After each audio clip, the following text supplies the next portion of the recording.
Bună după amiaza! Bine ați venit și bine suntem împreună, oameni dragi.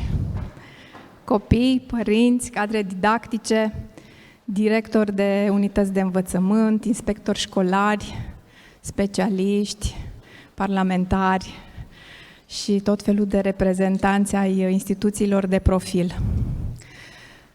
Bullying-ul, cyberbullying-ul, violența nu au ce căuta în rândul copiilor noștri. Cu toții știm asta și de asta suntem aici și pe toți ne interesează asta, pe toți cei care suntem aici. Eu sunt Nadia Tătaru.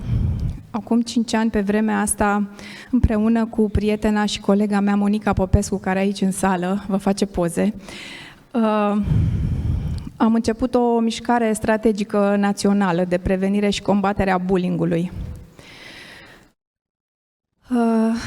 În afară de lucrul ăsta, când nu mă ocup de strategii naționale despre bullying, eu mă ocup de Radio Ițibiții de aproape 17 ani și sunt și președintele unei asociații, Asociația Părinților Isteți, cu care fac foarte multe campanii de formare pentru copii, părinți și profesori. După amiaza asta vom fi împreună, eu voi fi moderatorul acestui eveniment. Aș vrea să vă spun pe scurt că acum 5 ani am pornit mișcarea aceasta strategică națională de prevenire și combatere a bullying-ului și de atunci și până astăzi avem o lege care prevede că bullying-ul e violență psihologică, o definește și spune că n-are ce căuta în unitățile de învățământ. Avem niște norme metodologice și toate lucrurile astea au fost posibile pentru că niște oameni, mulți, s-au întâlnit de nenumărate ori la mese rotunde și au făcut o aliniere națională în termeni, în viziune și au pus niște lucruri pe hârtie astfel încât ele să fie aplicabile și să fie așa un flux de la gândirea strategică națională până la firul ierbii, lucrurile să se întâmple, să nu se împotmolească pe drum. Pandemia care a venit ne-a dat puțin de furcă și ne-a întârziat procesul, dar noi în anii aceștia am realizat și un ghid pentru cadrele didactice, pe care dumneavoastră să-l folosiți în activitatea de zi cu zi la clasă și acest ghid cred că se va lansa în luna iunie cât mai de curând, cred eu. Are o parte teoretică, unde veți afla tot felul de lucruri, și o parte practică foarte bogată și foarte bine structurată pe categorii de vârstă a copilului. Dar, până să aplicăm lucrurile astea, astăzi ne-am adunat aici ca să vedem cum să facem să funcționeze lucrurile și ce are fiecare de făcut. Inițiativa acestei întâlniri aparține Inspectoratului Școlar Sector 2.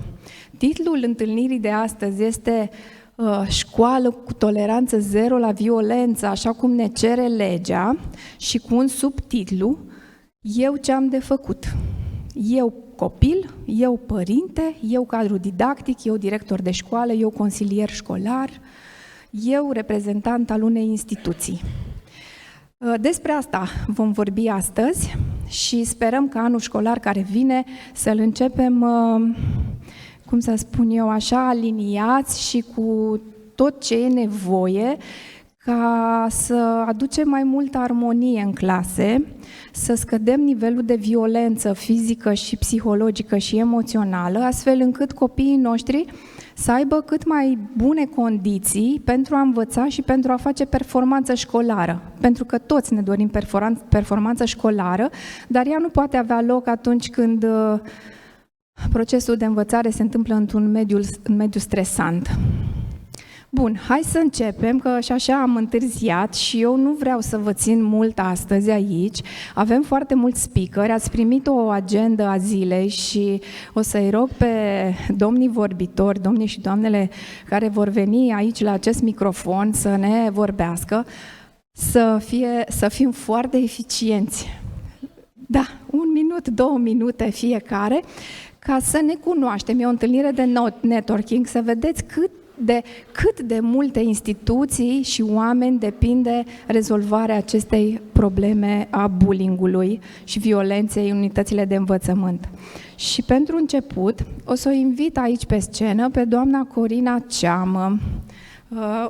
Corina, ești aici? Ești aici, da.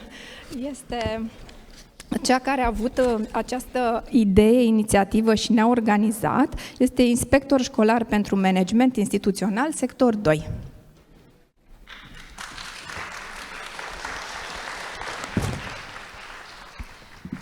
Bună ziua! Mulțumesc, Nadia! Permiteți-mi, vă rog, ca în primul rând să-i salut pe copiii prezenți astăzi în sală, pentru că pentru că, după cum bine știți, toți cei prezenți astăzi trec deja prin emoțiile examenelor care îi așteaptă, bacalaureat, evaluare națională, și să le mulțumesc că și-au făcut timp să vină astăzi. De asemenea și părinților prezenți astăzi și colegilor mei, directorilor, unităților de învățământ, profesorilor și în aceeași măsură, în același timp, vinovaților care au contribuit la organizarea acestui eveniment dedicat copiilor, în primul rând, și celor care fac parte, care au încheiat, de fapt, parteneriatul care duce la bunul mers al educației școală-familie.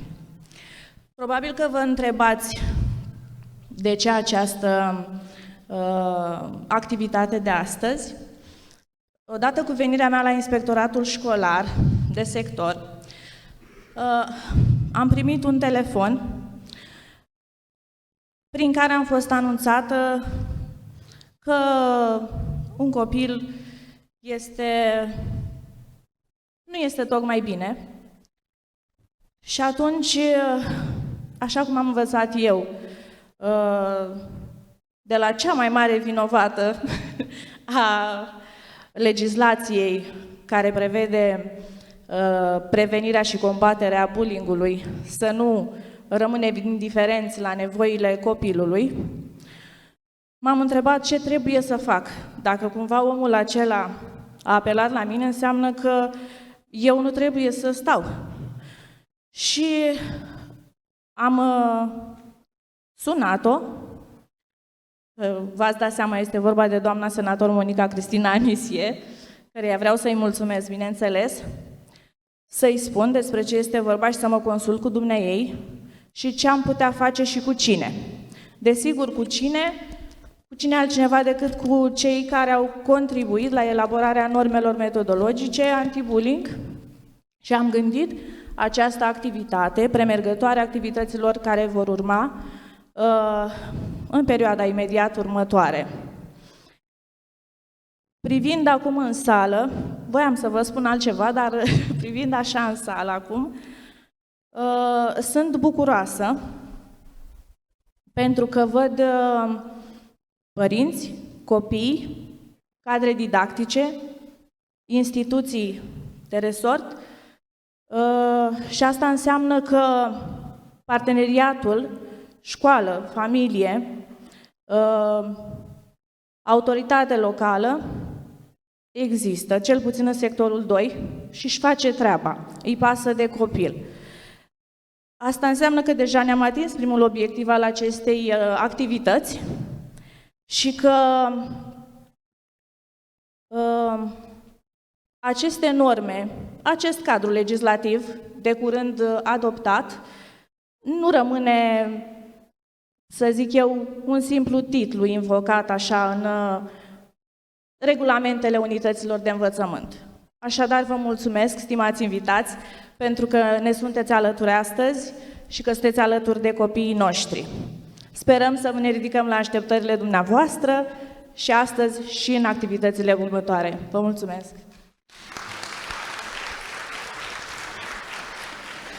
Și eu voi invita acum aici, în fața dumneavoastră, pe doamna senator Monica Anisie, președinte Comisia Învățământ din Senatul României și un om cu suflet mare, pe vremea căruia am făcut posibilă această revoluție și pe vremea căreia noi am bătut cărare la Ministerul Educației ca să punem la cale normele. Și vă mulțumim. Deci să înțelegem că am făcut a doua revoluție. În învățământ, poate că da. În învățământ. Bună ziua! Vă mulțumesc mult pentru invitație. Am primit aici un punctaj, nu este cazul. Voiam doar să vă spun un lucru și anume că îmi doresc ca în sectorul 2 lucrurile să funcționeze, să fim împreună pentru școală, pentru copii, pentru că eu am o vorbă și o spun întotdeauna și vă spun și dumneavoastră, celor care sunteți cadre didactice, sunteți directori din unitățile de învățământ, vorba aceasta este următoarea. Dacă nu ar fi copiii, noi nu am exista. Prin urmare, noi suntem în slujba copiilor. Asta trebuie să ne gândim atunci când pășim pe poarta școlii. Suntem acolo pentru că ei există, altfel nu am mai fi. Prin urmare, trebuie să dăm totul pentru ei. Să știți că sectorul 2 este, din perspectiva faptului că desfășurăm acest program, este privilegiat, pentru că în celelalte sectoare nu se întâmplă acest lucru. Eu funcționez în cadrul Colegiului Național de Informatică Tudor Vianu din sectorul 1 și nu am posibilitatea să particip la activități de genul acesta. Dar cu toate acestea, mă întreb, pentru că avem un subtitlu, eu ce trebuie să fac la aceste evenimente pe care dumneavoastră le desfășurați? Pentru că sunt aici nu numai ca profesor, nu numai ca senator, ci și ca om. Și dacă sunt ca om, trebuie să mă mobilizez alături de dumneavoastră în așa fel încât să nu lăsăm nicio secundă ca un elev să fie abuzat. Și pentru asta voi lupta împreună cu dumneavoastră. Să fim împreună în acest demers.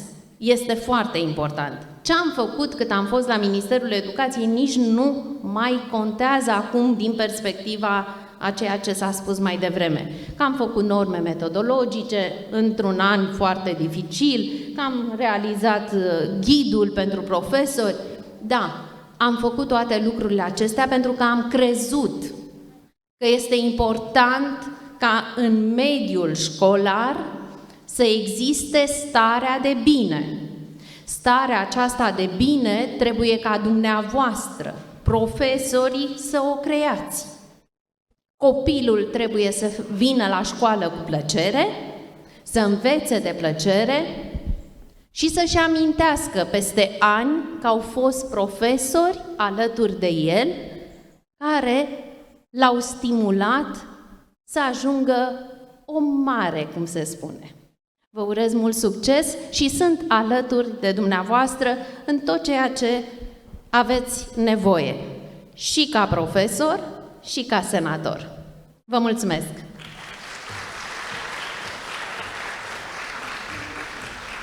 Vă mulțumim și noi. Trecem la următorul vorbitor și îl invit pe domnul Jean Badea, subprefect al municipiului București.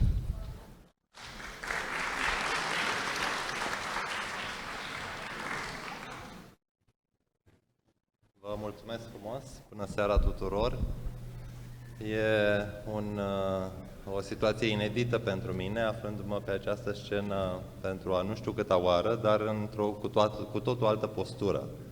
Mă bucur de altfel să revin în acest spațiu în care am lucrat mult timp în cadrul comisiilor. Suntem exact în perioada de desfășurare a examenelor naționale și multe dintre comisii se desfășurau aici, întâlniri. Mă bucur de asemenea să revăd în sală și pe mulți dintre colegii cu care am lucrat în cadrul acestor comisii, directorii unităților de învățământ, și să-i salut în mod deosebit. Am făcut și eu un punctaj, dar evident că aici, auzind ceea ce s-a discutat, am schimbat un pic subiectele și punctajul cu care am venit. În primul rând, vreau să vă felicit, pe Corina, să vă felicit pe dumneavoastră și pentru faptul că țineți încă în atenție acest subiect, care este extrem de important. Am ceva emoții, recunosc, pentru că aș vrea să mă refer și din perspectivă personală, pentru că extrem de important este să conștientizăm cu toții ce înseamnă acest fenomen, ce înseamnă acțiunile de bullying. Din păcate, acestea nu sunt suficient conștientizate. De cele mai multe ori rămânem în afara lor. Le constatăm, încercăm ca rațional să le înțelegem, dar empatic putem să conștientizăm ce înseamnă bullying-ul doar atunci când suntem cumva atinși în mod direct. Și mă refer aici la calitatea pe care cea mai mare parte dintre dumneavoastră o au, pe care o avem, și anume calitatea de părinte. Situații pe care chiar ca și părinte le ignorăm, punând de cele mai multe ori pe seama inadaptării sau posibile inadaptări a copilului la școală. Nu conștientizăm că în spatele acestui urăsc școala, nu mai vreau să merg la școală, de fapt, sau niște acțiuni de bullying. Considerăm că, de fapt, este o inadaptare a copilului sau o lipsă a dorinței de a învăța. Constatăm peste ani de zile că aceste traume pe care le acumulează, traume sufletești, conduc chiar către niște traume fizice, uneori traume medicale, care din nefericire sunt ireversibile.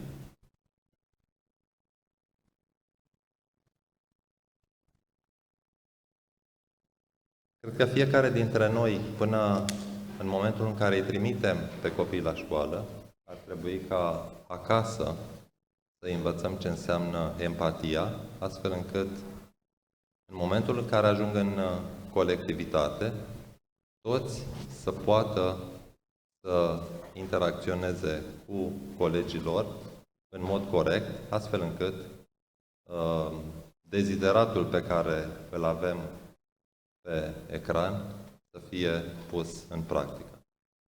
Și pentru că întrebarea care a fost pusă astăzi aici este: ce fac eu, în calitatea sau în poziția pe care o ocup astăzi de subprefect al municipiului București, coordonez la nivelul instituției prefectului grupul de lucru, care este constituit tot din autorități cu relevanță în ceea ce privește siguranța în școli. Eu, ca părinte, mi-am propus să îi îndemn pe ceilalți, pe ceilalți părinți, ca să fie foarte atenți la comportamentele copiilor lor, să încerce să identifice, să intervină și să nu tolereze niciun fel de acțiuni. Lucrurile acestea având, așa cum spuneam mai devreme, repercursiuni un pic mai târziu. Așa cum am spus, am emoții pentru că, întâmplător, sunt atins personal de această problemă. Vă mulțumesc pentru prezența dumneavoastră, pentru interes și oricând deschis colaborări. Mulțumim!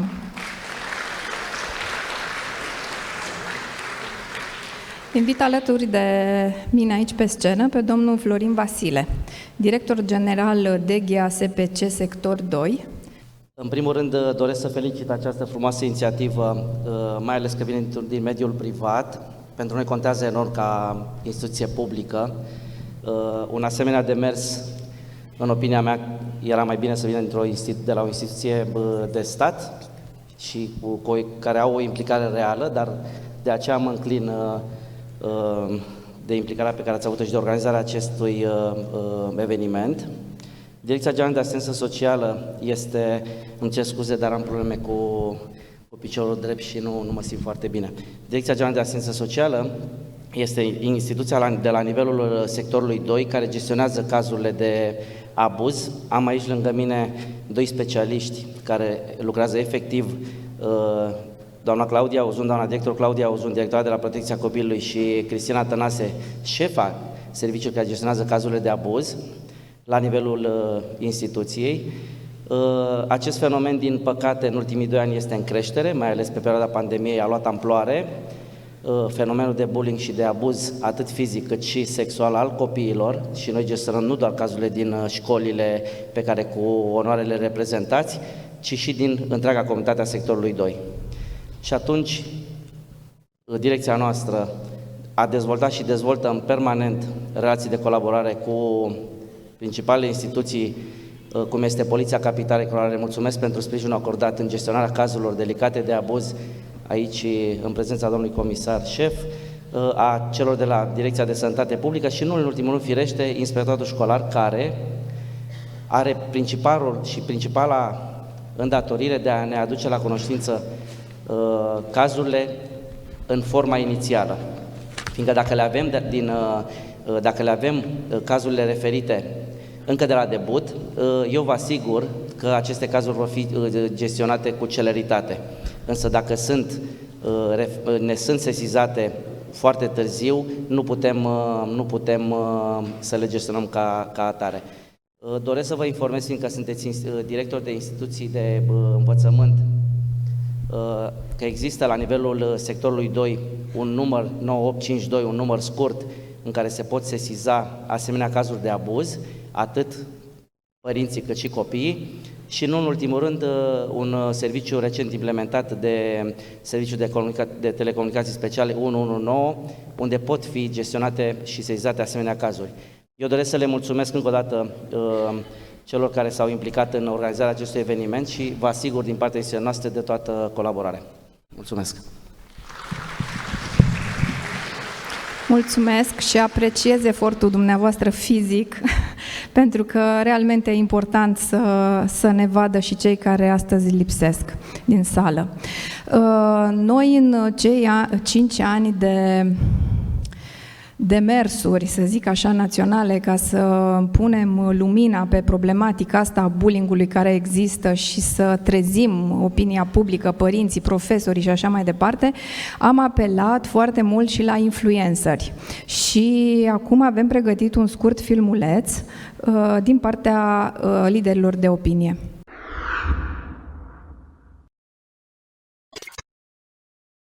Eu personal nu cred în a pune eticheta de victimă sau de agresor la nivelul copiilor. Eu cred că e vorba de niște frustrări, de niște invidii, de niște emoții care nu pot fi exprimate altfel.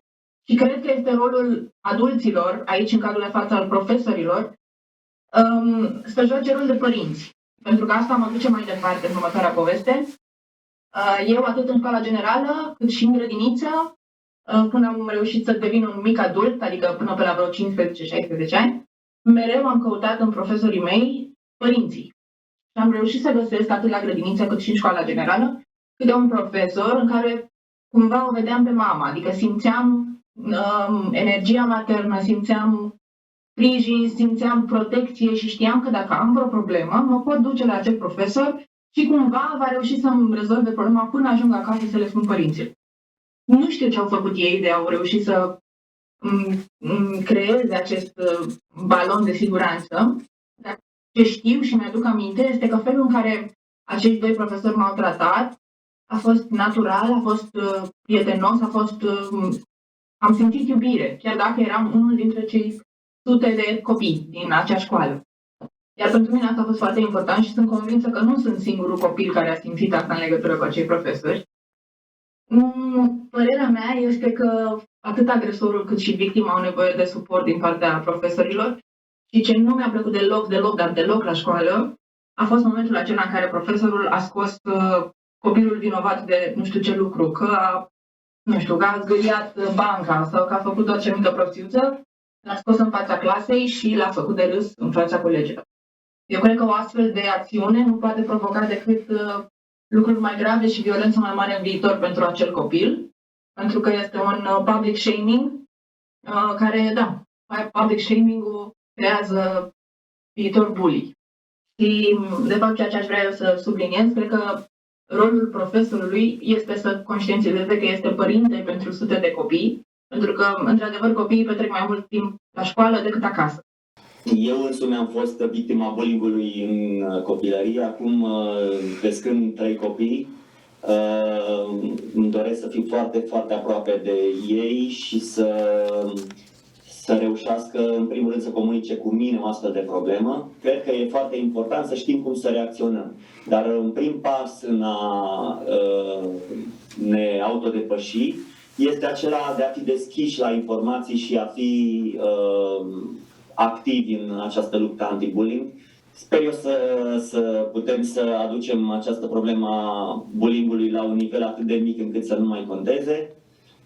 Trebuie să rămânem vigilenți, dedicați și foarte aproape de copiii noștri, atât noi ca părinți, cât și dumneavoastră ca îndrumători în cadrul școlii. Da, aceasta a fost vocea liderilor de opinie, părinți și ei, copii odată, care s-au confruntat cu bullying-ul și știu ce înseamnă și care ne roagă să facem ceva pe noi, cei de aici.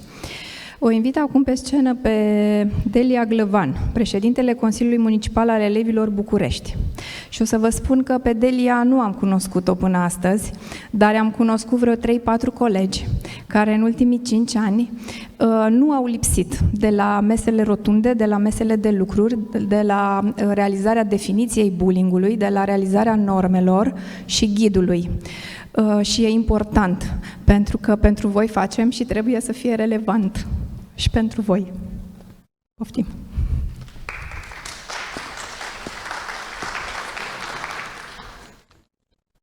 Bună seara și mulțumesc organizatorilor pentru invitație. Cum spuneai și dumneavoastră, tocmai de asta sunt foarte încântată că mă aflu astăzi aici alături de dumneavoastră. În primul rând, pentru a aduce, dacă doriți, perspectiva elevilor reprezentanți și mai mult a elevilor asupra problemei despre care vorbim, asupra bullying-ului.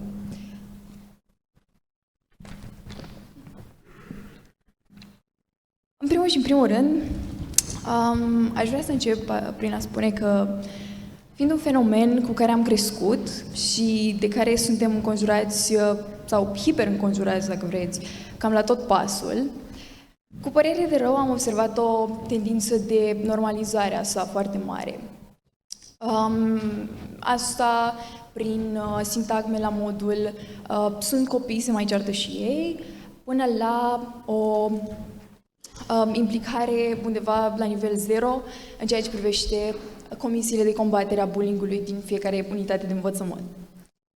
Această tendință de normalizare cumva face doar să minimizeze efectele resimțite de victime, printre care se numără depresia, anxietatea, scăderea stimei de sine, precum și ajungem chiar și la cazuri de gânduri suicidale. Astfel că aici vorbim de întregi generații care sunt afectate de această problemă. Vorbim de extrem de mulți oameni care resimt efectele bullying-ului, care poate ar fi putut fi oprite la un moment dat dacă s-ar fi făcut ceva. Dacă poate atunci când încă se putea, cineva ar fi intervenit. Cine ar trebui totuși să intervină? Și aici voiam să ajung.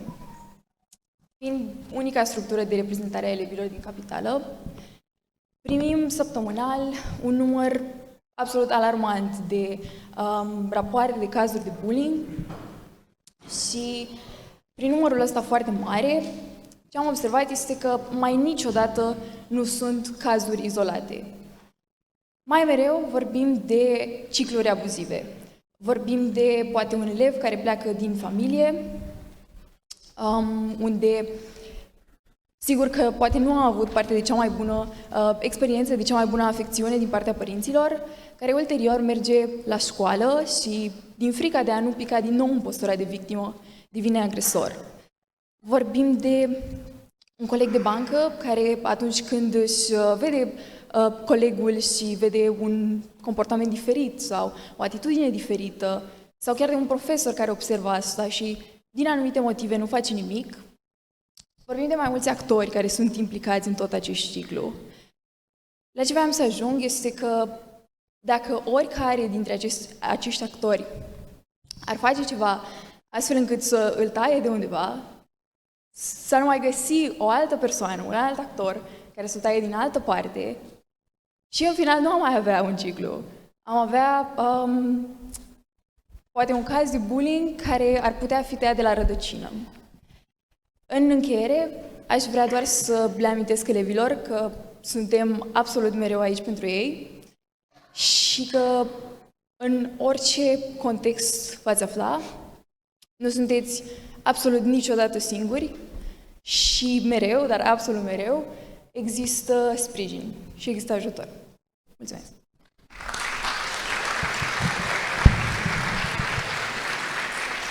Mulțumim, Delia Glăvan. Îl invit alături de mine pe domnul Eugen Ilea, președintele Federației Naționale a Asociațiilor Părinților din București, Ilfov. Am ascultat copiii, acum să ascultăm și părinții.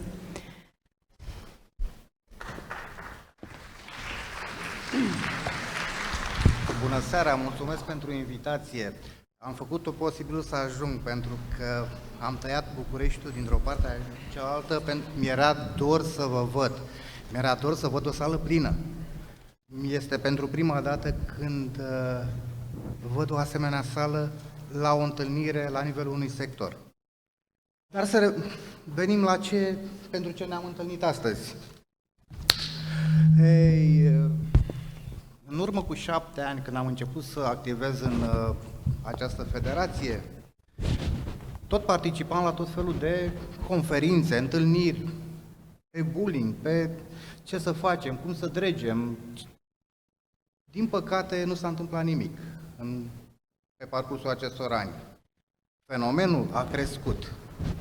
Părerea mea este că acest fenomen nu-l putem duce la zero, sub nicio formă. Asta e o părere.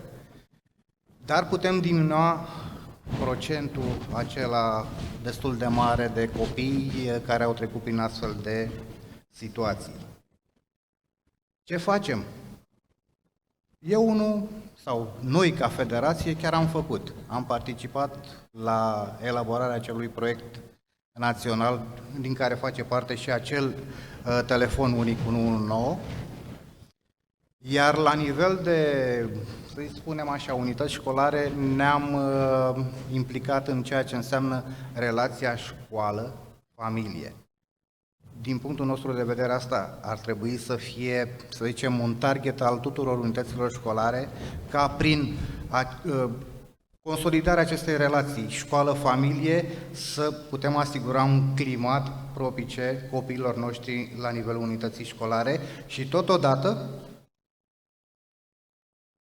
o modalitate de intervenție rapidă în cazul în care sesizăm astfel de situații. Modalități de intervenții rapide chiar la nivel individual. Copiii între copii, profesori la nivelul copiilor, părinți la nivelul copiilor și așa mai departe. Relațiile interumane sunt destul de diverse.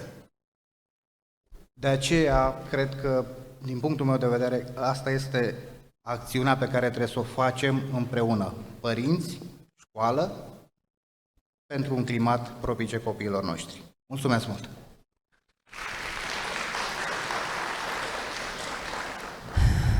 O să vă prezentăm în continuare un filmuleț care ilustrează într-un infografic cam ce are fiecare de făcut atunci când se sesizează un act de violență.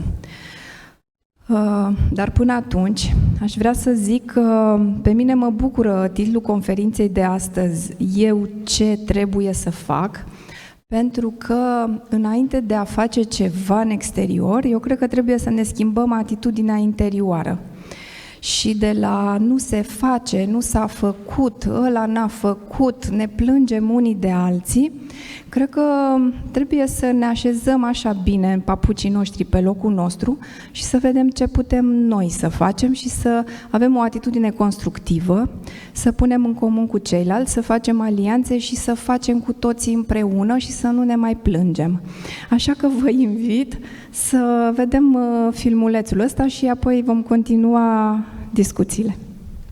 În vederea creierii și menținerii unui mediu sigur și pozitiv, unitățile de învățământ sunt obligate să identifice eventualele situații de risc, inițiind propuneri cu privire la tipurile de prevenire și intervenție necesare. Fiecare unitate de învățământ prevede în regulamentul de ordine interioară obiectivul școală cu toleranță zero la violență, ce va fi adus la cunoștința personalului didactic, auxiliar, nedidactic, elevilor și părinților. În fiecare unitate de învățământ se înființează un grup de acțiune anti-bullying, din care fac parte maximum 10 membri, precum directorul, profesorul consilier școlar, 3 cadre didactice, minimum 2 reprezentanți ai elevilor, 2 reprezentanți ai părinților, reprezentanți ai autorităților locale. Rolul grupului de acțiune anti-bullying este să prevină, să identifice și să soluționeze faptele de bullying comise între elevi. Identificarea situațiilor de bullying sau cyberbullying se realizează în special de către cadrele didactice care interacționează direct cu copiii, pe baza propriilor evaluări și a completării unui formular de risc prevăzut în anexa numărul 1 la norme. Însă, orice act de violență sau suspiciune de violență face obiectul unei sesizări verbale sau scrise din partea oricărei persoane care se află în anturajul copilului, respectiv părintele, un membru al familiei, un alt copil sau un adult sau de către victima însăși. Sesizarea se face către cadrul didactic, consilier școlar, director sau personalul auxiliar. Cadrul didactic sesizat va analiza natura incidentului și suspiciunea de violență și va proceda după caz. Dacă este o altercație lipsită de gravitate și fără caracter repetitiv, va discuta cu elevii implicați pentru a corecta comportamentul și va atenua consecințele la nivelul unității de învățământ. Dacă situația evaluată creează premisa unui comportament de tip bullying, va informa după caz învățătorul sau dirigintele, grupul de acțiune anti-bullying sau directorul și va solicita sprijin. Astfel, în cazul actelor de bullying, cadrul didactic observă agresiunea, apreciază că este nevoie de o intervenție în cadrul unității de învățământ și informează asupra celor întâmplate învățătorul sau dirigintele, cadrele didactice din grupul de acțiune anti-bullying sau directorul. Aceștia colaborează, aplică fișa de semnalare și identificare din normele metodologice, informează directorul, familia și, în funcție de gravitatea faptei, recomandă consultarea consilierului școlar. În cazul actelor de violență gravă care necesită intervenția autorităților, conform HG 49/2011, cadrul didactic sesizează dacă este cazul smurd, apoi informează directorul, care anunță familia și învățătorul, dirigintele, evaluează și sesizează după caz DGASPC, SPAS, poliția și smurd.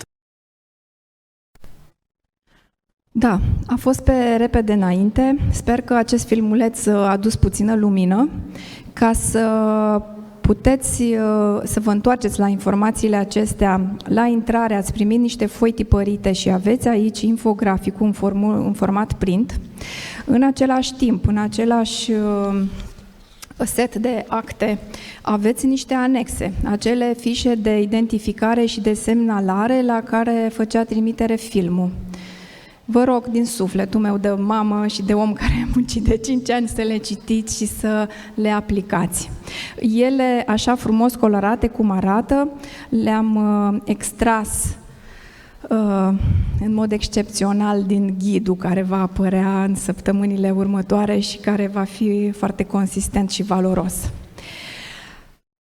Da, și acum aș vrea să o invit alături de mine pe doamna Adina Codreș, psiholog clinician și reprezentant al Autorității Naționale pentru Protecția Drepturilor Copilului și Adopției, un om cu suflet mare, un om pe care ne-am bazat în tot procesul ăsta prin care am trecut în ultimii 5 ani, un om în ochii căruia m-am uitat de multe ori și am întrebat ca specialist: Adina, asta este în interesul superior al copilului sau nu?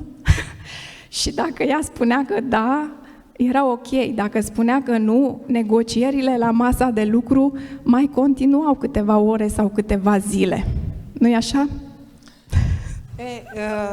Trebuie să vă spun, în primul rând, bună seara, eu mă bucur că sunt alături de dumneavoastră și ca un antevorbitor al meu spun, Doamne, în sfârșit suntem alături. După 2 ani de lucru la domiciliu, ca să zic așa, simțeam nevoia să rezonăm împreună.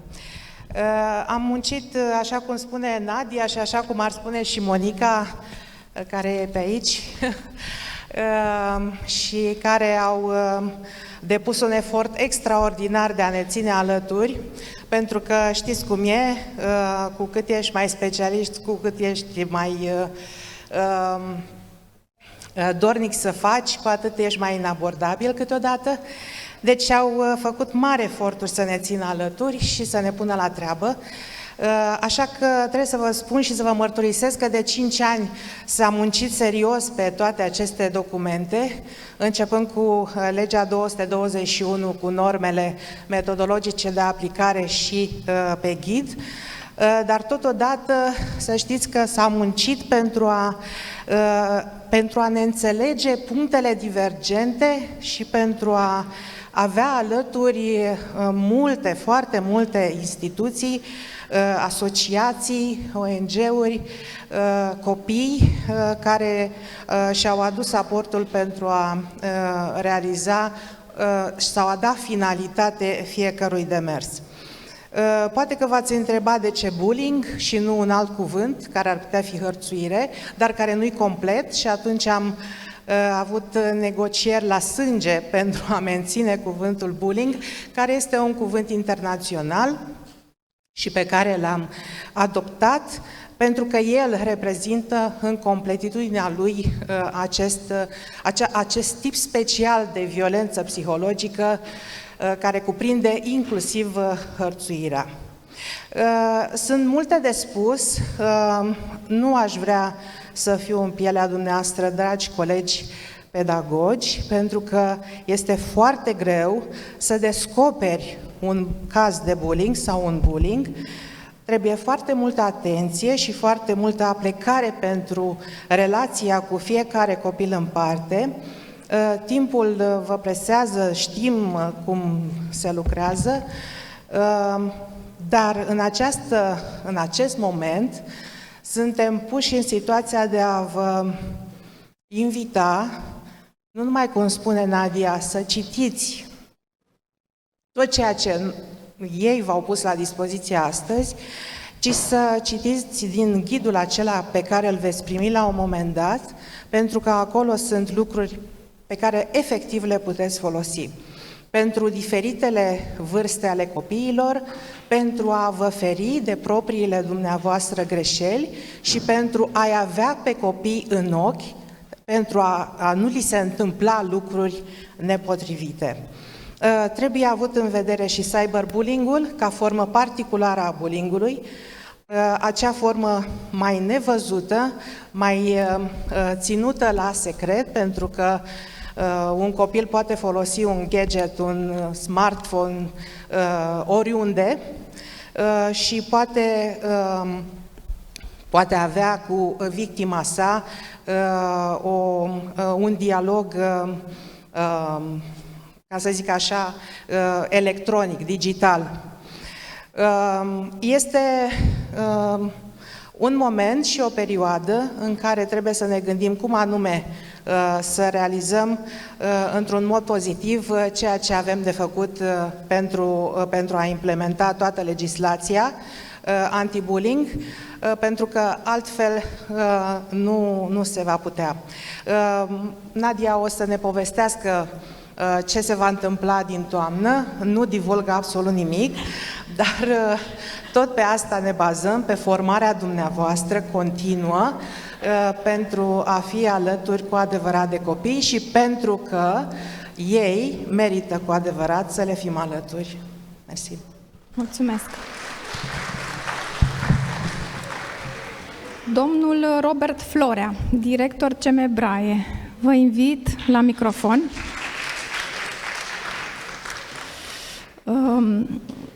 Toți membrii, cred că CM Braie, au lucrat din teritorii, au lucrat la ghidul pentru cadrele didactice și prin doamna Aura Stănculescu au lucrat și la lege și la norme și vă mulțumim. Da, și noi vă mulțumim. Cumva, chestiunea aceasta sau toată problematica bullyingului ar putea să se circumscrie unui soi de, sau zicalea aceea de limba franceză, tant pis, tant mieux, cu cât mai rău, cu atât mai bine. Adică s-a întâmplat. Acum, pe de altă parte, din tot mozaicul acesta de intervenții, de demersuri în problematica bullyingului, la nivel analitic, și vorbesc acum din perspectiva unui consilier școlar, la nivel analitic trebuie să te duci sau cumva trebuie să investighezi cauzele. Cauzele care pot fi unele de tip individual și unele de tip social, climat social. Și aici cred că intervenția și demersul în ceea ce privește pe consilierii școlari este una atât necesară cât și imperativă și care completează restul demersurilor la nivelul școlii și nu numai. Pentru că aici vorbim și despre familie. Și când vorbim despre familie, agregăm un întreg mecanism care se numește un model cultural, care este o chestiune indicibilă, dar o făptură extrem de insidioasă, cu ramificații foarte adânci în fiecare dintre noi. Asta privind, cum să spun, chestiunea aceasta a conlucrării, că de fapt despre asta este vorba. Și pentru că timpul este foarte parcimonios cu noi, vă mulțumesc! Și ne mulțumim! Invit pe scenă pe domnul comisar Bocan Aurelian, Serviciul de Analiză și Prevenire a Criminalității din Poliția Capitalei. Un alt stakeholder important pe care ne-am bazat și împreună cu care am făcut treabă bună. Bună seara, doamnelor și domnilor!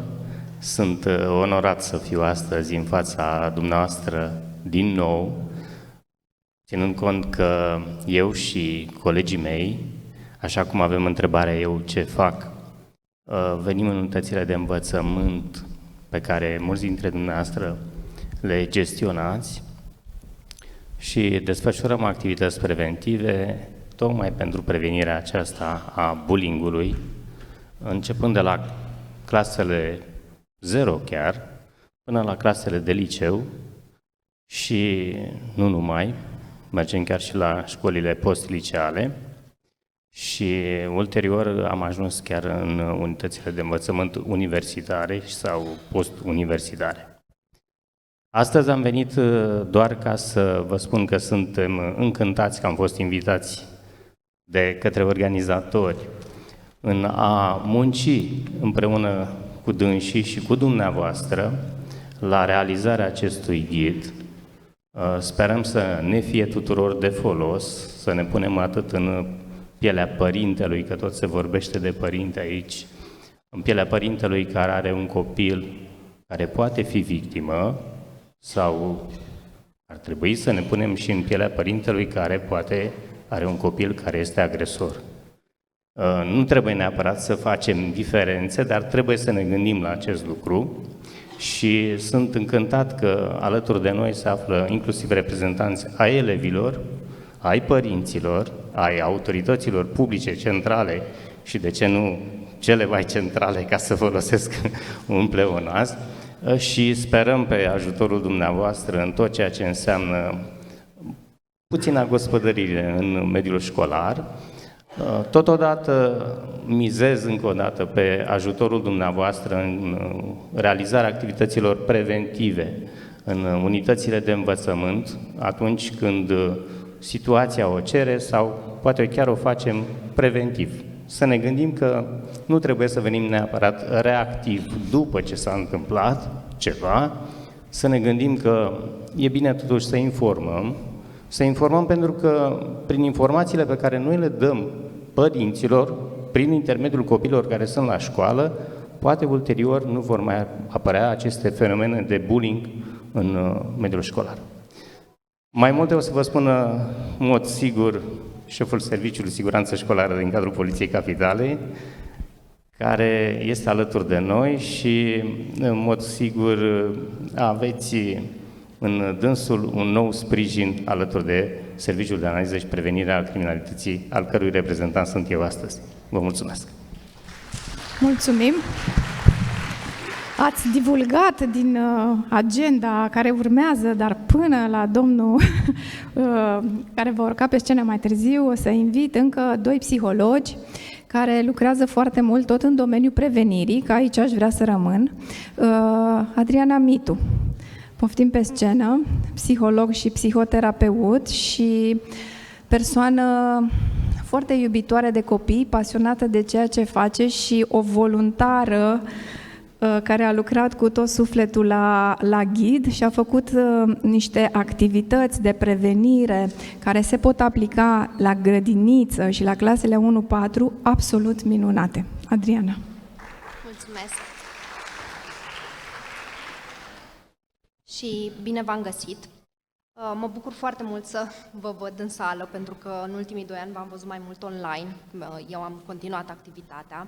Sunt încă din 2017 cu Asociația Părinților Isteți pe proiectul Grădinițe fără bullying, școli fără bullying și acum educație fără bullying și cred că este o temă care m-a ales pe mine. Odată pentru că lucrez în cabinet cu genul acesta de situații, dar și pentru că în trecut am fost victima bullyingului și sunt aici și pentru copilul din mine să cuvântez în locul lui, pentru că atunci nu am putut.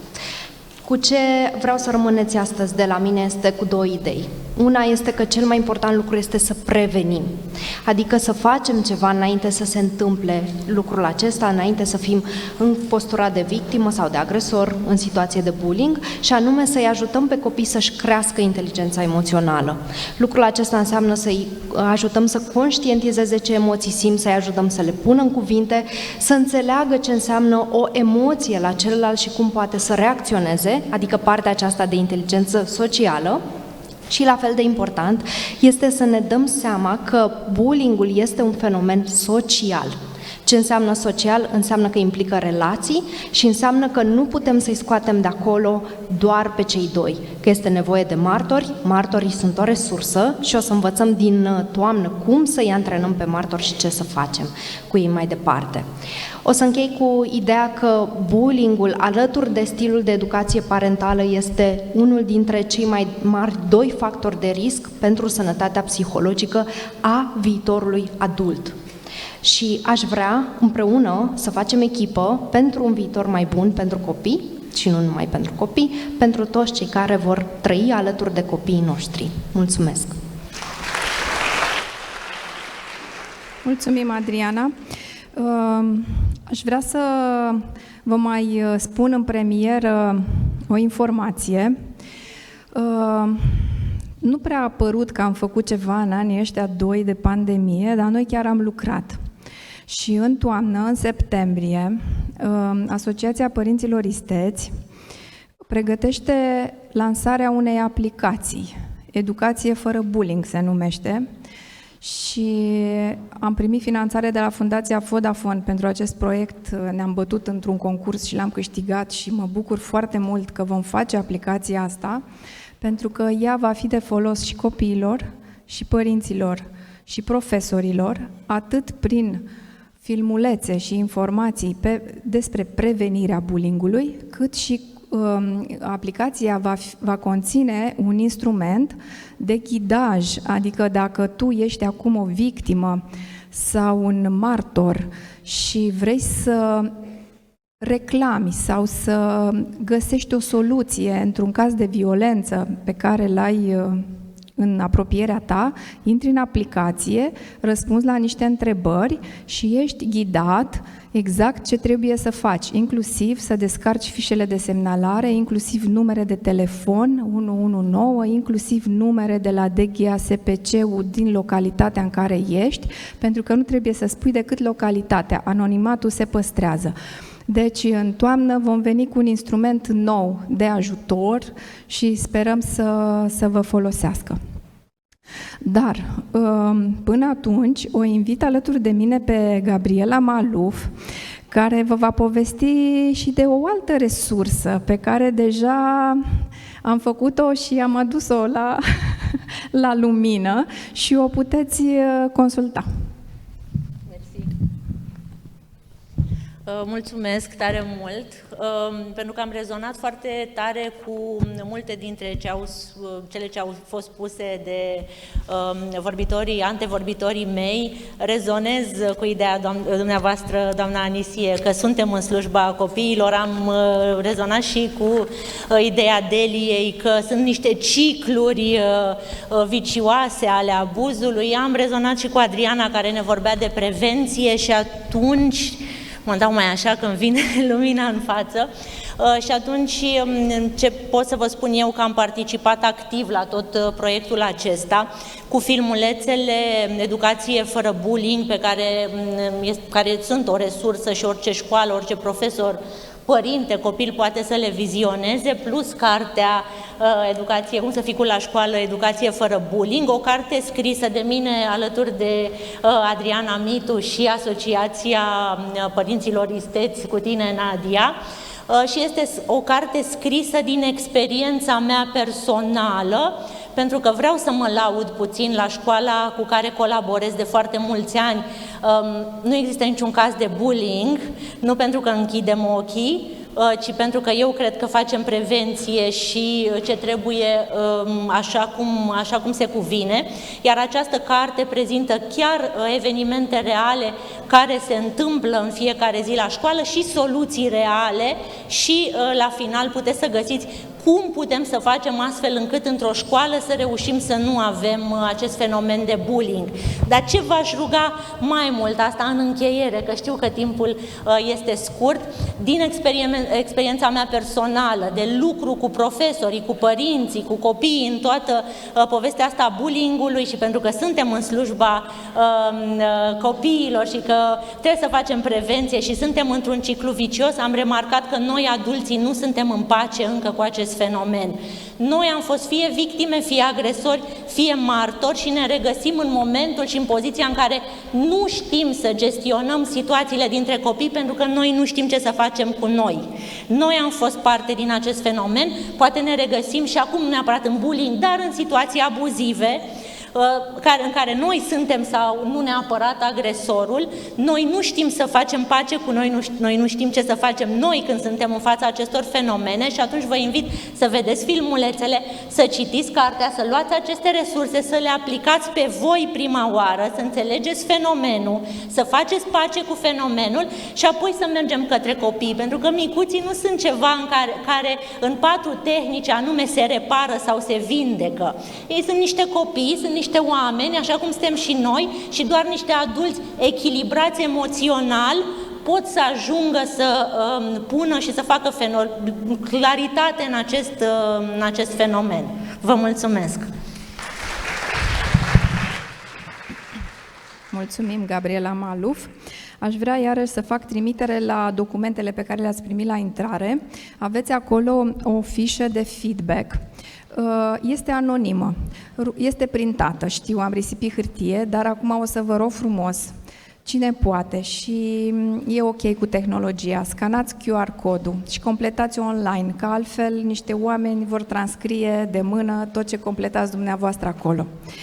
E important să avem feedback cu dumneavoastră și mai e important ceva. Aici, la punctul 3 și 4, o să vi se solicite să spuneți ce probleme aveți în unitățile de învățământ, ce problematici identificați și noi o să le luăm în calcul, astfel încât, începând din toamnă, când începem să aplicăm în unitățile de învățământ, să nu ne împiedicăm de ele, să nu le descoperim atunci, să le știm de acum ca să putem să le abordăm, rezolvăm și să avem o implementare ușoară. Și tot pe actele acelea ați primit un post-it. Da? Vă rog frumos, dacă aveți întrebări, să scrieți întrebarea voastră și mai la finalul conferinței, colegele mele vor merge pe stânga-dreapta la parter și sus la etaj să culeagă întrebările dumneavoastră. Eu sper să putem răspunde în seara asta întrebărilor. Dacă sunt întrebări care ne pun în încurcătură, vă promit că la toamnă sigur veți avea răspunsuri când facem formarea. Dar până una alta, invit alături de mine pe domnul comisar șef, Gabriel Naie, de la Poliția Română, șeful Serviciului Siguranță Școlară, Poliția Capitalei. Este un serviciu nou înființat, post lege și norme de prevenire și combatere a bullying-ului și mă bucur că se întâmplă așa. Spuneți-ne dumneavoastră cu ce puteți să ne ajutați. Bună seara și mulțumesc pentru invitație. Felicit inițiativa pe care ați avut-o și mulțumesc celor care au lucrat la acest ordin, această metodologie privind bullying-ul 4343 pe 2020. Este un ordin complet și abia așteptăm să se aplice. Începând de astăzi, cred că facem primul pas și peste un an, când vom trage o linie, vom culege laurii.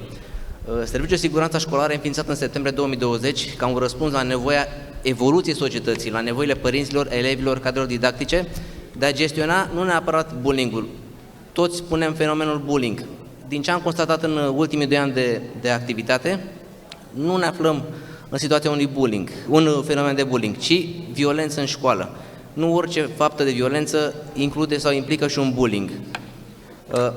Suntem pe locul 3 în Europa la cazurile de bullying. Nu știu cum s-a făcut această situație. Ce vă putem asigura? Noi, Serviciul Siguranță Școlară, din cadrul Poliției Capitalei, ca structură centrală, putem atrage, colabora, conlucra cu orice structură cu atribuții în domeniul siguranței elevilor din orice minister. Avem energie, lucrăm ca și cum am lucrat pentru copiii noștri, majoritatea suntem și părinți, cunoaștem nevoile copilului, cunoaștem cu ce se confruntă și părinții și cadrele didactice și de aici aș recomanda o aprofundare a acestui ordin și mai departe o conlucrare între consilierii școlari care au o misiune foarte grea și dirigintele sau învățătorul care sunt părinții copiilor de la școală. Folosiți-ne, apelați la noi cu toată încrederea. Cred că nu mai suntem la început, orice director din, cel puțin sectorul 2, cunoaște un ofițer din cadrul Serviciului Siguranță Școlară și așteptăm să ne sesizați. Când sunt sesizate fapte penale, aflăm, ne anunță dispeceratul dacă e prin 112. Dar nu e suficient, pentru că sunt multe alte situații și canări sau cazurile chiar de bullying despre care nu aflăm pentru că nu ne-a adus la cunoștință și împreună ca o echipă putem gândi lucruri mult mai bine și avea rezultate mult mai bune. Mulțumesc! Mulțumim și noi! O invit pe scenă din nou pe doamna senator Monica Anisie să ne spună ce lucruri noi aflăm în toamnă și cum vom învăța noi, toți de aici, să discriminăm între incident, violență fizică, psihologică, bullying și abuz și așa mai departe. Cum o să învățăm asta? M-am și speriat când mi-ați spus numele, mă așteptam să continue colegii mei care sunt prezenți astăzi aici de la Inspectoratul Școlar. Mă așteptam să respectăm... Păi, da. Dar nu-i nimic. Nu-i nicio problemă. Există o agendă oficială și una organizatorică. Îmi pare rău că am greșit, dar... Știu că au fost mulți vorbitori, știu că suntem după o zi lungă, știu și faptul că ne pregătim de vacanță. Și poate că vă întrebați de ce am făcut noi acest eveniment acum, tocmai înainte de vacanță. Pentru că trebuie să pregătim anul școlar următor. De aceea. Și pentru că ne dorim educație fără bullying. Pentru că ne dorim ca în școlile noastre să existe starea de bine. Pentru că ne dorim să vină copiii cu drag la școală. Ce cadru didactic nu-și dorește să aibă la clasă copii fericiți?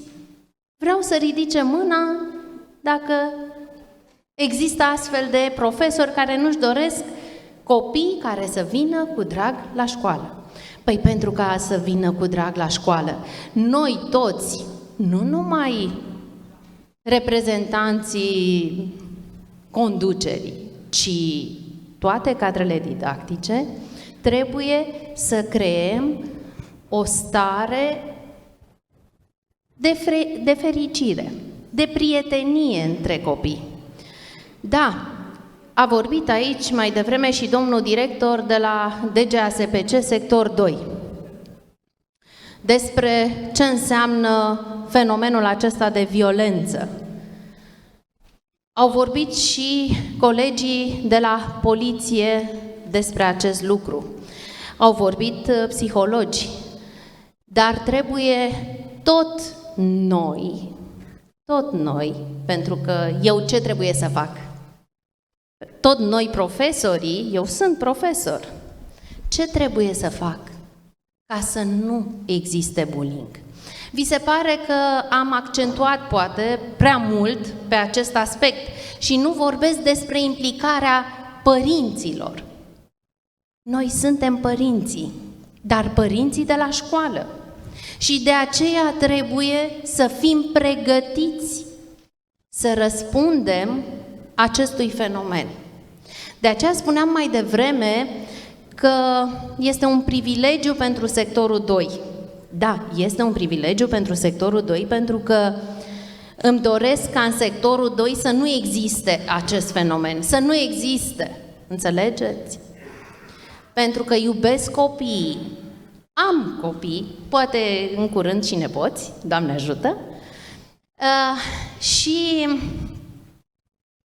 vreau ca ei să beneficieze de tot ce este mai bun.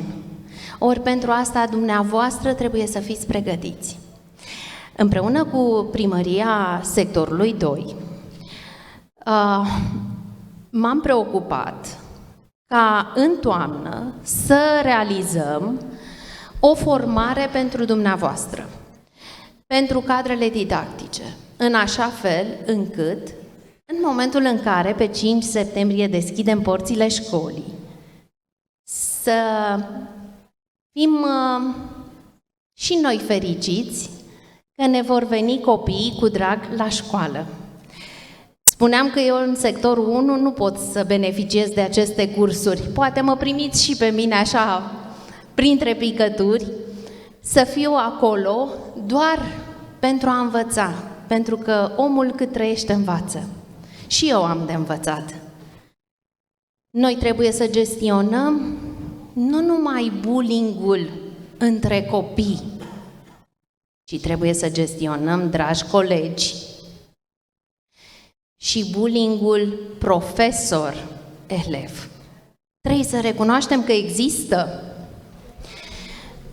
Am fost cândva, poate aspru, pedepsită pentru faptul că am intervenit într-o astfel de situație de bullying.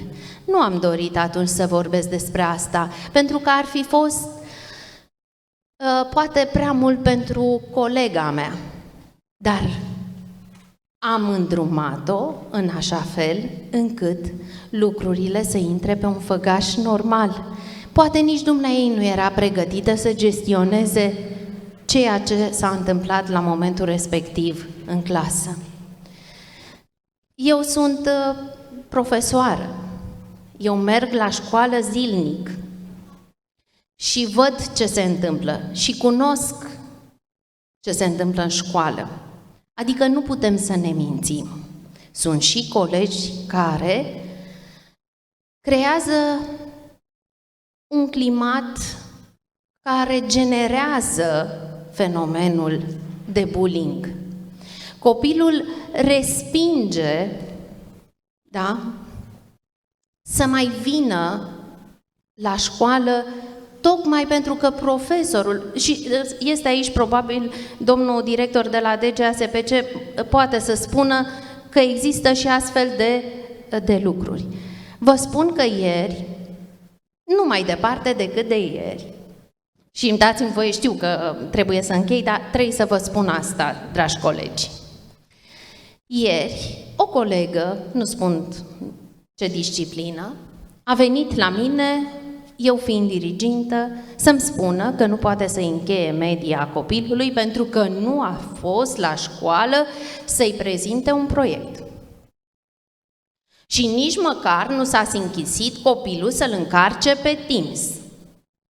M-am dus în clasă, am verificat pe platformă. Era, bineînțeles, încărcat acel document din data de 24 mai. Doamna profesoară nu verificase. Și apoi am sunat părinții, pentru că acel copil nu deține un telefon mobil, părinții sunt mai stricți și își doresc ceea ce este mai bine pentru copil. Este un copil de excepție, calificat la 5 naționale, olimpiade naționale, cu 3 premii naționale, deci un copil foarte bun, dar nu încărcase pe platformă un proiect. Era să divulg disciplina, dacă... și vorbesc cu părinții. Și îmi dă fetița la telefon, care a început să plângă instant. Și mi-a spus: doamna dirigintă, eu numai când o văd pe această doamnă profesoară, nu pot să intru în clasă. Mă apucă un tremur, încep să plâng, iar dumneei să urle. Despre asta este vorba. De aceea, dragi colegi, sunt convinsă că avem nevoie de formare. Avem nevoie să învățăm și noi cum să ne comportăm. Nu numai la școală, ci și cu proprii copii acasă. Este foarte important. Se spune de multe ori că totul pleacă de acasă, cei 7 ani de acasă. Da, dragi colegi, cei 7 ani de acasă, dar 12 de la școală, cum este? Nu trebuie și noi să contribuim cu ceva? De ce trebuie să facem ca lucrurile să nu fie tocmai corecte? Ne gândim de fiecare dată că trebuie să ne terminăm materia. Ne gândim de fiecare dată că trebuie să punem note, să evaluăm, să fim cât mai stricți și așa mai departe. Dar ne gândim vreodată la sufletul copilului. Câți dintre dumneavoastră vă gândiți prin ce trece acel copil? Păi, vă spun sincer, nici eu câteodată nu mai am timp să mă gândesc. Nici eu. Pentru că suntem toți foarte ocupați, părinții sunt foarte ocupați. Nu mai au timpul necesar să se aplece către copii.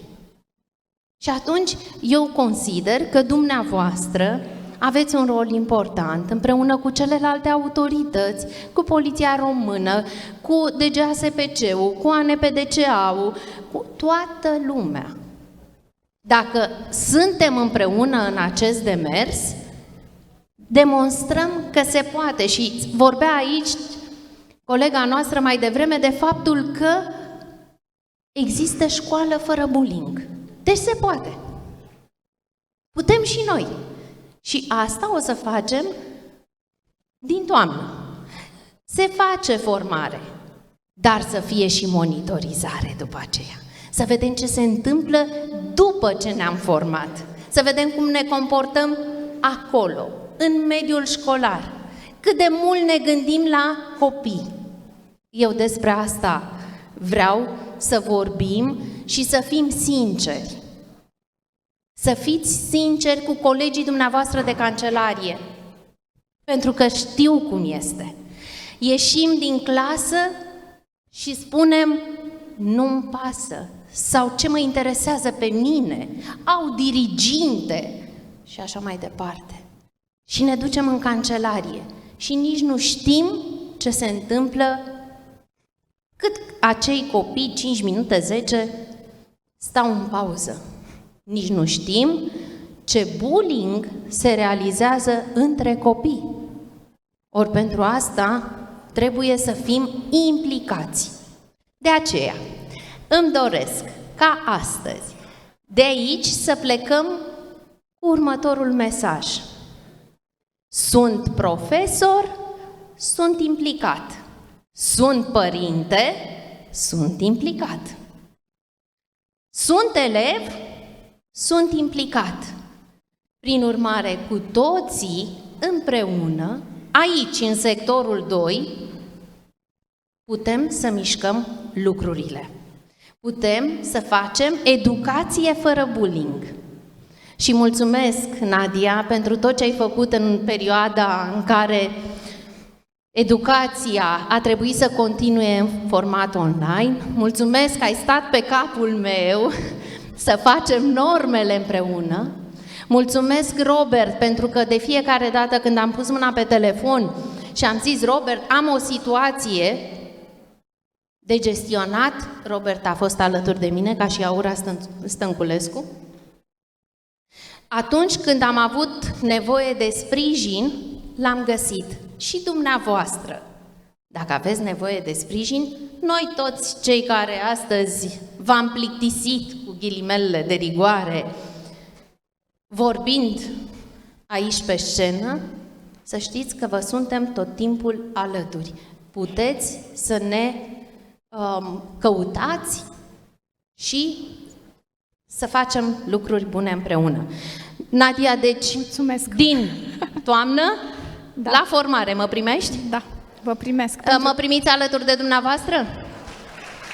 Și mă duc și eu în sectorul 1 să mă laud că la sectorul 2, uite ce se întâmplă, poate mișcăm lucrurile și la sectorul 1. Da. Mulțumesc! Mulțumesc! Și am uitat să spun că mulțumesc și primăriei sectorului 2, care s-a implicat, inspectoratului școlar, care a inițiat acest demers și nu în ultimul rând, Nadia, mulțumesc. Ție îți mulțumesc. Mulțumesc. Aș vrea să invit acum pe scenă pe domnul Răzvan Călugăreanu, inspector școlar general adjunct, ca să ne spună specific ce facem noi din toamnă. Și până urcă domnul inspector, o să vă spun și eu câteva vorbe de duh pe care le-am auzit în ăștia 5 ani. Bullying-ul începe acasă, se continuă la școală. E una dintre vorbe. Alta este bullying-ul începe în cancelarie și se continuă la clasă. Deci sunt niște vorbe de duh care umblă. Și, doamna Anisie, eu vă mulțumesc că ați repetat foarte mult și ați spus omul cât trăiește învață și educație continuă. Eu vreau să vă spun că atunci când m-am apucat de acest demers, nu știam foarte multe lucruri și făceam foarte multe confuzii și am învățat și eu de la colegii psihologi să discriminez între violențe, și am învățat ce înseamnă bullying și abuz. Și am aflat că bullying-ul se poate întâmpla ori între copii, ori între adulți. Dacă este de la adult la copil, este abuz și abuzul este de mult reglementat. Și vă invit, dragi părinți din sală, să vă protejați copiii de profesori abuzatori. Vă rog. Da, dar eu mă simt în măsură adică responsabilă să nu plecați în confuzie și să nu mă certe psihologii după. Deci, nu, eu cred că odată ce sunteți aici, sunteți foarte implicați. Și cu asta am început și vă mulțumesc că sunteți aici. Nu. Bun. Poate că vine domnul inspector și creează lumina acum, haideți să-l ascultăm. Și mai e ceva. La plecare o să primiți niște foi în care o să aveți pașii următori, foarte clar scriși, definiția bullying-ului și niște lucruri cât am putut noi să sumarizăm în 3 pagini. Mulțumesc frumos, stimată doamnă. Răzvan Călugăreanu, sunt colegul dumneavoastră, inspector școlar, în cadrul Inspectoratului Școlar al Municipiului București. Bună seara tuturor! Mă bucur să vă revăd, să revăd oameni dragi, fețe cunoscute, mai mult sau mai puțin, îmi creează o stare de energie pozitivă faptul că ne revedem după niște ani de pandemie în care ne-am întâlnit mai mult în mediul online, ne-am auzit la telefon, foarte puțin am avut un contact fizic, direct, față în față, să ne simțim, să ne luăm pulsul. Și momentul ăsta a venit, vedeți. Și cred că e de bun augur cu acest fericit și frumos eveniment și constructiv de altfel pentru toți. Fie elevi, fie profesori, fie părinți, pentru toți actorii implicați. Și mă mai bucur pentru un lucru, pentru faptul că o revăd pe doamna ministru și senator Monica Anisie, că este aici, alături de noi, că îmi confirmă și sunt convins că ne confirmă tuturor încrederea că, așa cum spunea și doamna și dumneavoastră, că vorbeați de implicare, este un om implicat. Cunoaștem cu toții momentele în care, grele fiind, dificile, le-am traversat și le-am traversat cu bine. A fost alături de noi, s-a implicat și noi, la rândul nostru, trebuie să dovedim și să demonstrăm că suntem cel puțin la fel de implicați în fenomenul educației. Și fiindcă este aici în sală am observat că sunt și elevii. Mă bucur să te revăd și te salut cu această ocazie, stimată domnișoară, reprezentantă a Consiliului Municipal al Elevilor. Dragii mei colegi, în calitățile pe care le dețineți de manager, de profesor, de diriginți, știu că nu vă e deloc ușor să gestionați acest fenomen complex, complicat, provocator din punct de vedere profesional. Nu este ușor. Și tocmai de aceea, doamna profesor, vă apreciez foarte mult că sunteți aici, nu numai pe dumneavoastră, nu e nimic, o să am ocazia. Ăsta e primul moment în care v-am cunoscut. Vă apreciez că sunteți implicați, vă apreciez că vă interesează fenomenul bullying, vă apreciez pentru faptul că iubiți elevii, iubiți pe elevii dumneavoastră și sunt convins că de-a lungul carierei dumneavoastră v-ați confruntat, cel puțin odată, vreau să cred, cu acest fenomen și ați observat conflictele dintre elevi și sunt convins că în mod natural ați și intervenit, instinctual, natural, ați intervenit și ați încercat să-i împăcați și să-i faceți să relaționeze în pace și în armonie. Sunt convins de asta. Pentru că iubiți. Repet. Vedeți? Totul pleacă de la iubire. Da. Ce este mai grav este faptul că uneori aceste conflicte nu se petrec sub ochii noștri. Și aici e mai complicat, pentru că ele se petrec ba în mediul online, că se vorbea de cyberbullying, ba în timpul pauzelor pe holuri sau în afara școlii, pe drumul către casă și în orice alte împrejurări și contexte. Și vedeți, este foarte important să înțelegem că trebuie să fim aproape de copiii noștri și să încercăm să îi ajutăm să gestioneze aceste relații dintre ei într-un mod frumos, într-un mod sănătos. E benefic pentru noi toți. Bună seara! Sunt profesor de limba română și astă seară voi vorbi puțin. Eu voi încerca să sumarizez puțin în calitatea de reprezentant al echipei CCD București și am să spun doar că am îmbrățișat inițiativa asociației, suntem parteneri în cadrul acestui proiect și aș vrea să spun două cuvinte esențiale, cel legat de atitudine, iar ceea ce ne dorim noi astăzi aici este să schimbăm o atitudine a fiecăruia dintre noi, indiferent de calitatea pe care o avem, părinte, elev, profesor, și de asemenea dorim să, în același timp, să informăm. Informația. CCD București va asigura accesul la informație al dumneavoastră, va facilita participarea dumneavoastră în cadrul acestui proiect, va oferi suportul prin experții Casei Corpului Didactic în ceea ce privește calitatea materialelor la care veți avea acces și mai mult decât atât, veți avea parte de consiliere. Pe lângă formarea continuă, CCD București are o componentă extrem de importantă, cea de consiliere a cadrelor didactice.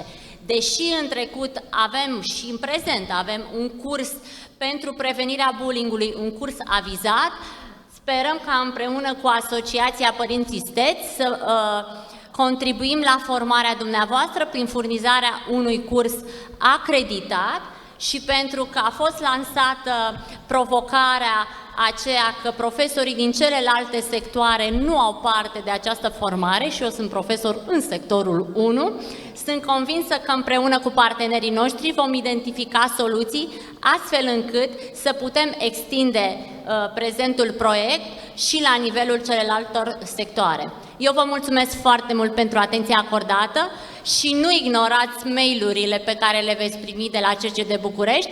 Nu uitați să accesați site-ul nostru unde veți găsi toate informațiile referitoare la acest proiect. Vă mulțumim! La revedere! Vă mulțumesc! Înainte de a da cuvântul ultimului speaker din această seară, aș vrea să vă spun eu mai specific despre ce este vorba. În perioada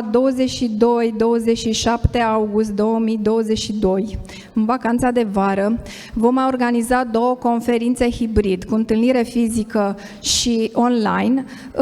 Invit cadrele didactice să participe la una dintre conferințe și anume una va fi pentru personalul din preșcolar și clasele primare. Cealaltă conferință va fi pentru cadrele didactice din gimnaziu și liceu. 3 ore de formare în această săptămână 22-27 august. Și mai avem încă ceva.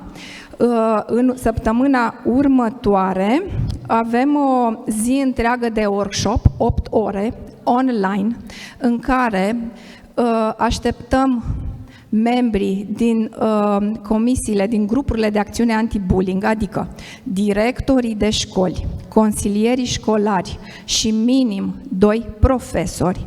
Va fi o zi de lucru în care vom ajuta cu specialiști de la minister, de la RINA și psihologi, ca fiecare unitate de învățământ să aibă regulamentul la zi în ce privește legislația privind bullying-ul și violența. Deci este o zi de muncă, nu este o zi, să zic așa, de învățare, este o zi de aplicare. Îmi rezerv și o surpriză. Proiectul mai conține un pilon, dar despre asta veți afla la formarea din august. Și după ce v-am spus aceste lucruri, vreau să-l invit alături de mine pe ultimul speaker, domnul Răzvan Calotă, reprezentant RINA, organism de certificare. Ce-o mai fi și asta? Un alt stakeholder a apărut în domeniul acesta al bullying-ului, menit să ne ajute, să aducă lumină. Și dumneavoastră cu ce puteți să ne ajutați? Bună seara tuturor și mulțumesc organizatorilor pentru invitație. Într-adevăr, putem spune un stakeholder apărut destul de recent în peisaj. Din rațiuni organizatorice, pentru că timpul intervenției fiecărui vorbitor este limitat, prin amabilitatea organizatorilor, aveți în agenda întâlnirii trecute datele mele de contact, atât adrese de e-mail, cât și număr de telefon. Stau cu mare plăcere la dispoziție oricui pentru a detalia și pentru informații suplimentare care nu pot fi conținute în aceste 2 minute. Și să încerc un pic să fac legătura ce este RINA. RINA este o companie denumită formal organism de certificare. Asta înseamnă că este acreditată de către multe organizații internaționale să ofere certificări de sisteme de management și de produse. Undeva se face microfonii. Ok. De la mine. Încerc să mă mut. Pentru o asociere rapidă, deși știu că nu este exemplul cel mai bun, când vorbim despre certificări, bănuiesc că toată lumea a auzit cel puțin despre sistemele ISO, chiar dacă nu cunoaștem detaliile. Este ca atunci, prin anii 90, atunci când se pomenea de o copie la copiator, toată lumea spunea copie Xerox, era vorba de un brand. Ok.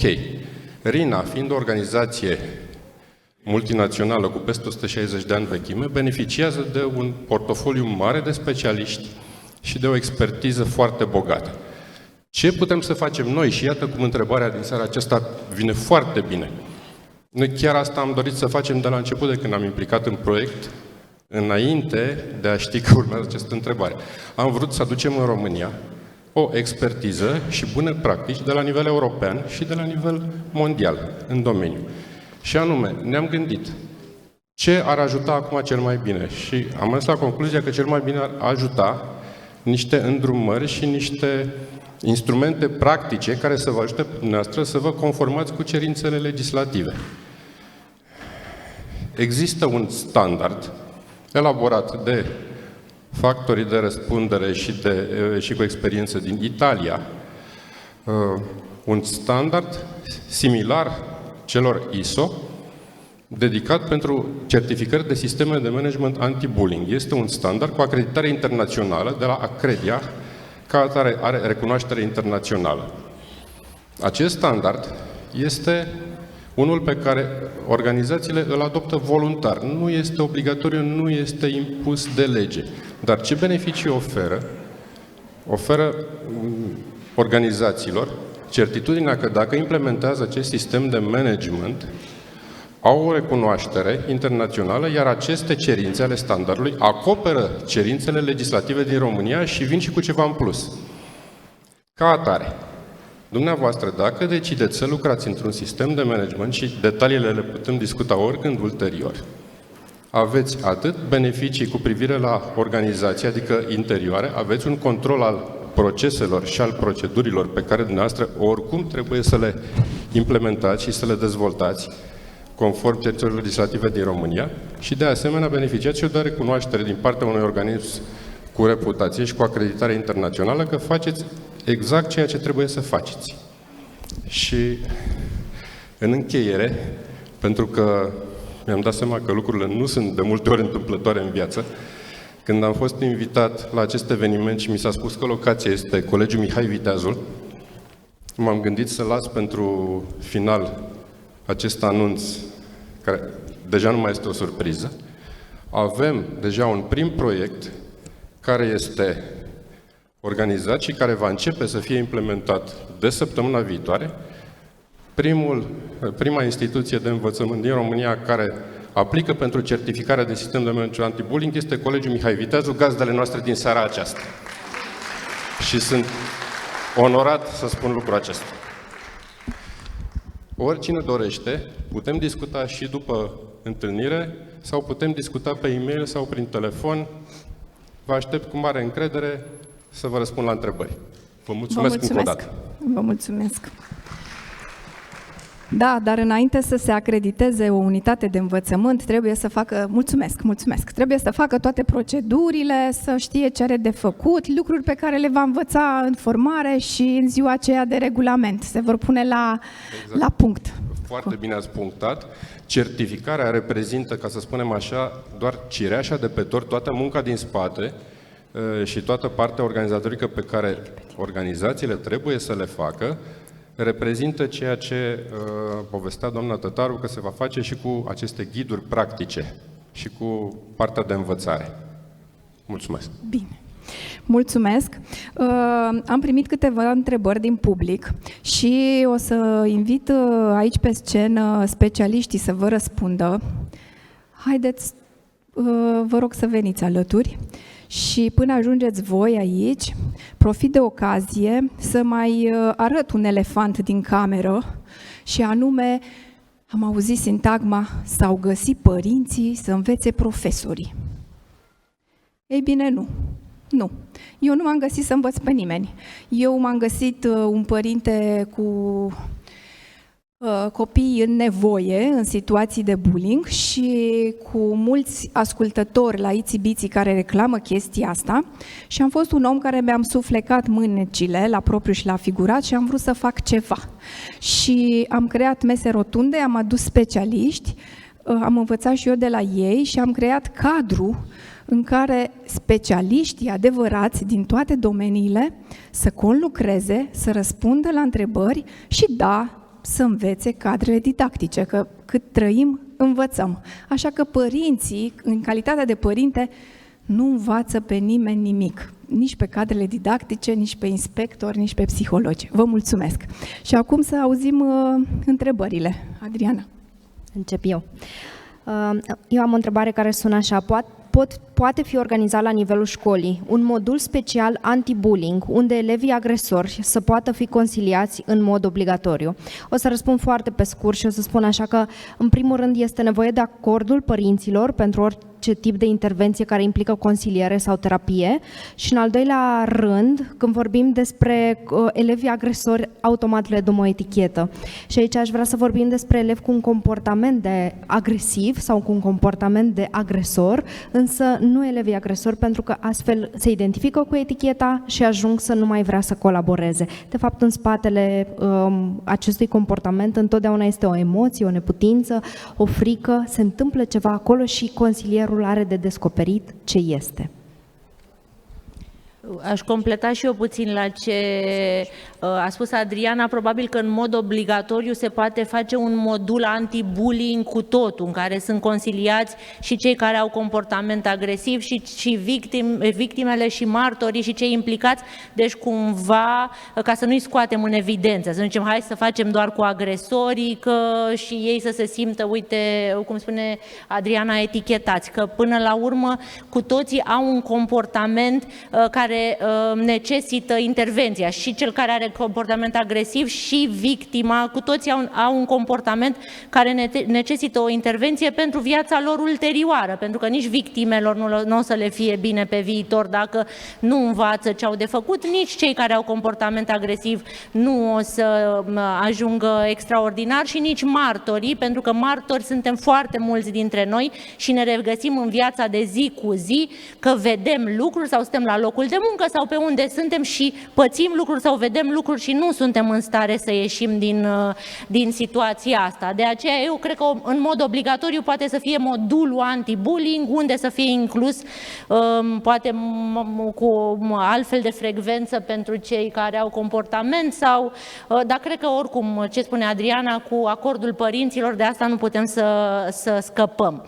Întrebarea mea e așa: cum îmi pot apăra elevii școlii de violența unui elev care zilnic lovește, jignește un alt copil, iar politica spune că e minor și nu are, poliția spune că e minor și nu are ce să-i facă și tatăl spune că nu are ce să-i facă, mulțumesc.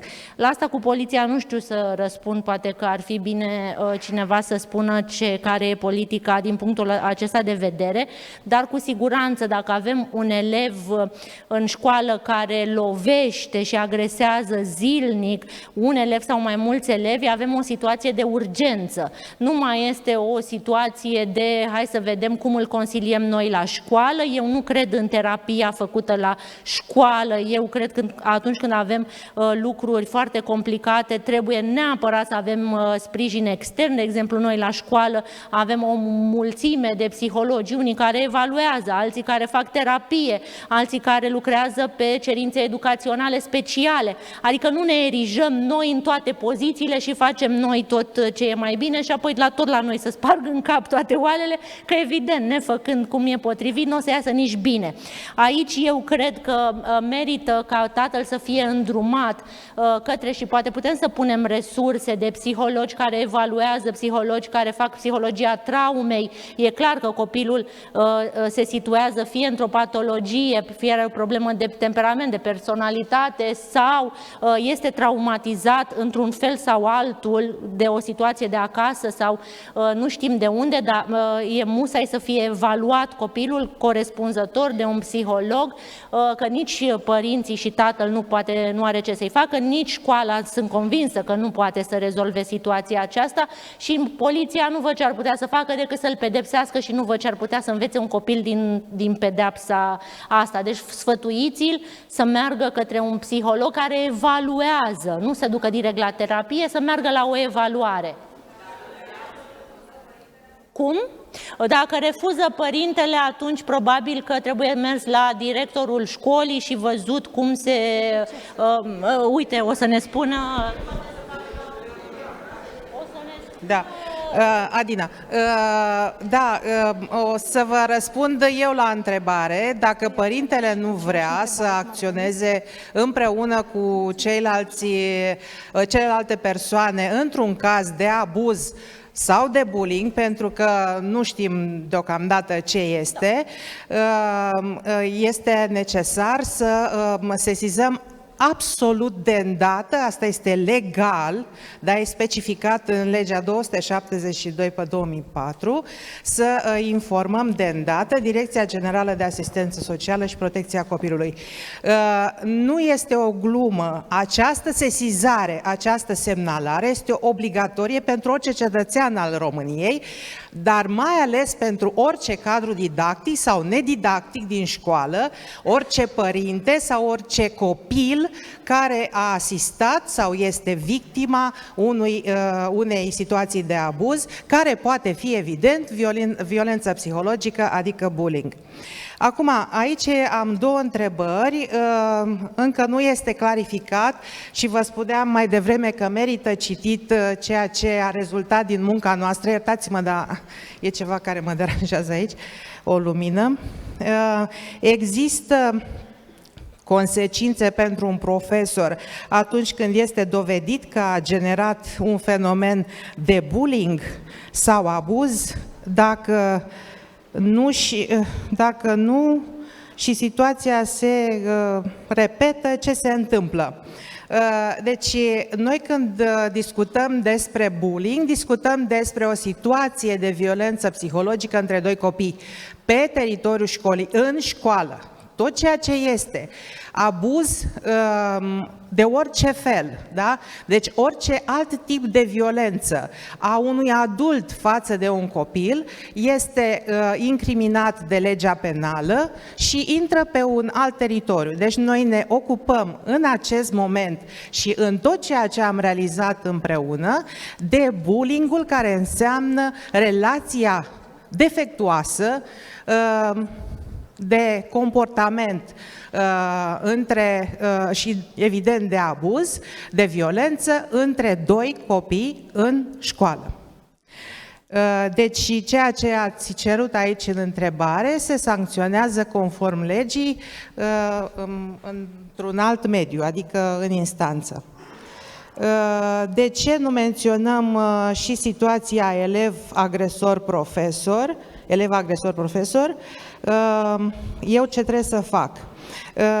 Este fix același lucru. Elevul agresor față de profesor poate avea deci o atitudine irevențioasă, se întâlnește foarte des așa ceva, numai că nu se numește bullying, este o atitudine pe care profesorul este obligat să o gestioneze, este adultul care stă față în față cu un copil agresor și el va cere ajutorul psihologului, consilierului școlar sau altor persoane care pot să-l sprijine în a corecta comportamentul respectiv al copilului. Adică e clar că nu ne apucăm să pedepsim copilul respectiv, ci să-l ajutăm să treacă peste acel comportament. Deci nu pedepsim copilul, ci comportamentul pe care îl are. Mulțumim frumos. Mai avem o ultimă întrebare la Adriana. Da. Întrebarea este cum ar trebui să procedeze un părinte al cărui copil este agresor? Aceeași mențiune cu agresor și comportament de agresor. În primul rând este important să știm că prima reacție poate fi și este de cele mai multe ori negarea. Da, copilul meu niciodată sau doar dacă este provocat sau da. Și este normal ca părintele să refuze această realitate. Da? important este să trecem peste mecanism, să stăm cu părintele, să-l ascultăm și să-l ajutăm să treacă peste mecanismul de negare și după care să începem să găsim soluții. Și o să vedeți la părinți și atitudinea în care spunem mă duc acasă și să vezi ce fac cu el, dau de pământ, da? Și apoi o să fie foarte cu minte la școală. Da, poate fi o zi, 2, 3, 7, 9, însă ulterior o să aibă răzbunare tot pe copilul care l-a părât, adică care a denunțat bullying-ul. Ce este important să facem este să ne apropiem de acest copil cu empatie, de partea lui vulnerabilă, nu de partea care este în luptă. Pentru că dacă ne apropiem de partea care luptă și are comportamentul de agresor, cu aceea o să dialogăm. Și nu doar că o să dialogăm, o să o și stimulăm. Așa că ne ducem pe partea vulnerabilă, ne apropiem de el, putem să-i punem și o mână după umăr și modelăm genul ăsta de comportament cu copilul de față cu părintele, astfel încât și părintele să vadă cum putem să ne apropiem și să vorbim cu el. Mai sunt multe alte lucruri, dar bănuiesc că o să am ocazia la toamnă. Da, mulțumesc. Mulțumim, Adriana, mulțumesc, Adina, mulțumesc, Gabriela, pentru răspunsuri.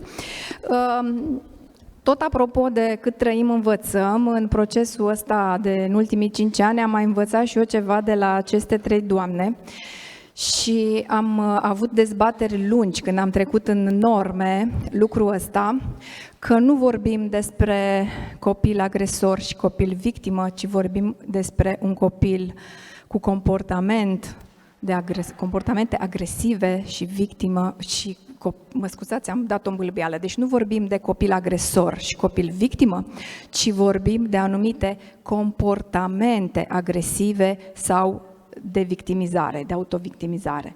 Și atunci, dacă noi reușim să vedem copilul așa cu totul și să încercăm să rezolvăm doar partea aceea de agresivitate sau de victimă, e cu totul altceva. Dintr-o dată mai schimbăm o atitudine, vedem copilul ca întreg.